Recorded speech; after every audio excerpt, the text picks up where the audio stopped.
Take a bite, grab a ride, laugh out loud, there it is up on the roof. I've been there, I survived, so just take my advice. Hang in there, baby, things are crazy, but I know your future's bright. Hang in there, baby, there's no maybe, everything turns out alright. Sure, life is up and down, but trust me, it comes back around. You're gonna love who you turn out to be. Hang in there, baby. Good morning, Marist. I'm Flannery Hip. And I'm Jane Bennett. We have a great show planned for you all today, and we can't wait to get started. But first, you might have noticed all the different purple elements of today's show. That's because today's football game theme, Purple Out, is in honor of the Will to Live Foundation. Last year, Marist hosted guest speaker John Trautwein to talk about the foundation, and he was amazing. I know! I love this new theme, and I think it's a great idea. Now, on to our first feature. We all remember our lockdown drill from yesterday.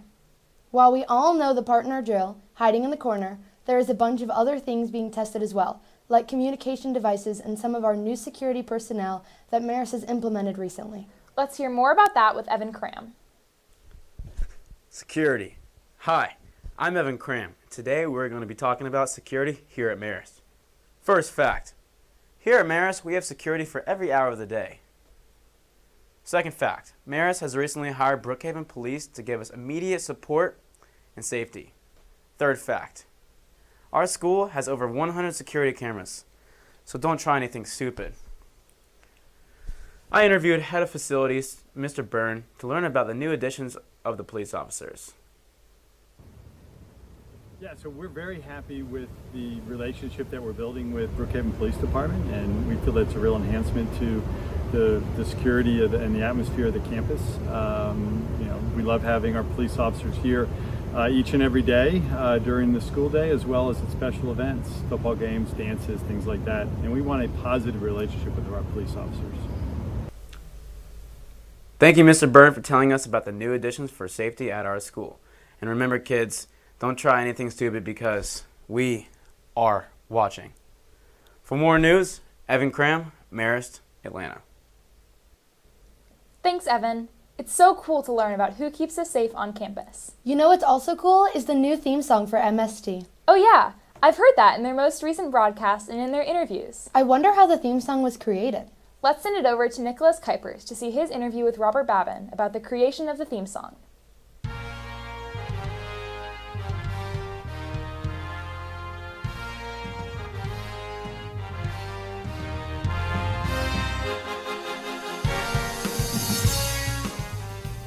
If this new song sounds familiar, it may be because you've heard it before. Allow me to be the first to introduce you to MST's brand new theme song created by Robert Babin. I had the chance to sit down with him and ask a few questions. So when watching NFL or college football games, you could always hear like a signature theme that they have at the beginning of each broadcast or before they go into halftime. And I thought it would be cool if MST could use a theme like that. So I got my musical brain thinking and started making a theme for MST. My favorite part is when the epic guitar solo comes in. I took a lot of creative liberty with that and just started shredding and thought it sounded good, so left it in. So all you need is a computer, and you get, if it's an Apple computer, you could use GarageBand or Logic Pro. And any other like music software to just like, you could even use like a keyboard to make like piano tracks or whatever. You can make drum tracks, and that's the technology that I use to make the theme song. I also record a guitar and a MIDI keyboard in it, so yeah, all kinds of stuff you can do. Be sure to tune into MST's broadcast of Friday evening football games, where Robert's music will be featured. Also be sure to follow at Robert Babin Music on Instagram for great content. Nicholas Kuipers, NBC, Atlanta. Thanks, Nicholas. That was really informative. I learned so much. Speaking of learning, I want to find out more about the Peace Crane project that Share the Journey did a few weeks ago. Did you make a crane? I did. It took me a few tries, but I got the hang of it. I have always loved the Peace Crane project and all that Share the Journey does. What I really loved about this project is that they used Mr. Craddock's origami paper, since he was a big supporter of the Peace Crane project. Yes, he was, and this is just a great way to honor him. Let's hear more about this project in this feature. Hey Marist fam, I'm Ryan Aiken, and I'm so excited to share with you on Friday during activity period, September 22nd, Share the Journey, moderated by Mrs. Lita, hosted their Peace Cranes and Peace Doves project. The Peace Cranes is a long-standing tradition of making origami cranes in order to pray on peace. They will be held in campus ministries throughout the school year so we can reflect, think, and pray on peace. Mrs. Lita, what is Share the Journey? Share the Journey is one of our student clubs on campus, and we are a group that stands together in solidarity with people who are forced to immigrate or people who come to our country as refugees. And we are called by our faith and our common humanity to stand in solidarity and to support. And Georgia is a state, and we are in a community where we are blessed to have many people who have come here as immigrants and as refugees. And we want to promote an awareness of what they bring to our community and the need to advocate for just treatment and welcome for all people. So today, as we finish National Migration Week, we invite people to pray for an end to the kinds of conflicts that force people to flee their homes by joining us at the table with some peace cranes. And I love that people are just coming by going, what is this? And jumping in. All right, thank you. Thank you so much, Marist fam, for watching.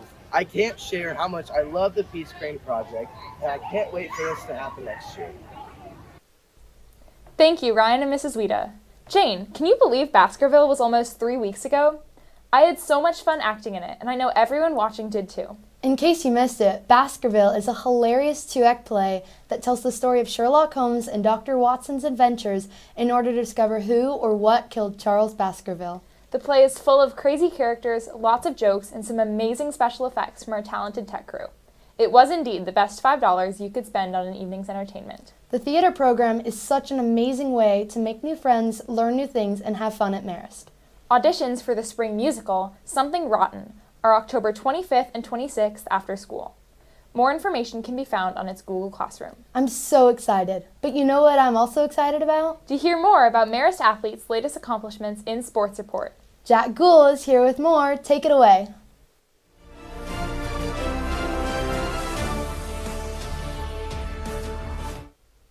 What's up, Marist? I'm Jack Guhl, and this is Sports Report. Starting things off with our cross-country team, they competed in the 21st Annual Coachwood Invitational last weekend. Both boys and girls placed first in the meet with some excellent individual performances.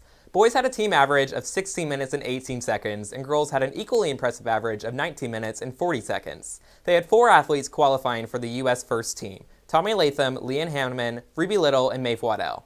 The team had 9 total PRs at the meet. Congratulations to all who competed.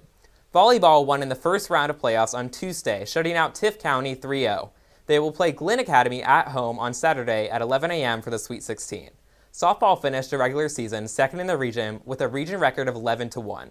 They started playoffs yesterday, starting the day with a win against Veterans High School. We do not currently have the results for the second game. On to football, they beat South Cobb with ease. The final score is 49-0. They will play at North Atlanta tonight, Thursday at 7 p.m. for a region game. The theme is Purple Out for the Will to Live Foundation. They currently have a record of 6-1 with 2-0 on the region. Well, that's all we have for this week. Once again, I'm Jack Guhl, and this has been Sports Report. Stay sporty, Marist. Thanks, Jack. Our sports teams are doing so well this year. I love watching them compete and cheer each other on. Great job to all the teams. Jane, did you know that next week is Kindness Week? I did. Be sure to look out for what counseling is doing to celebrate kindness all of next week. Their theme is Kindness Starts Here. Some of their activities include Kindness Bingo, the Dude Be Nice stickers, and Kindness Notes and Advisory. I can't wait! Well, that's it for this week, Marist. Birthday blessings go out to Connor Ryan, Lauren Parker, and Mrs. Askins. Happy birthday! Make sure to follow us on Instagram at MaristNBC.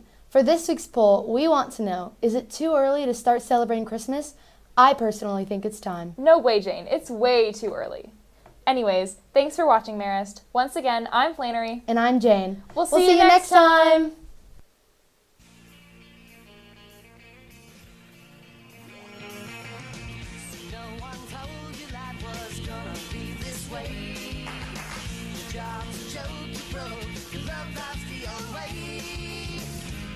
You're always stuck in second gear when it hasn't been your day.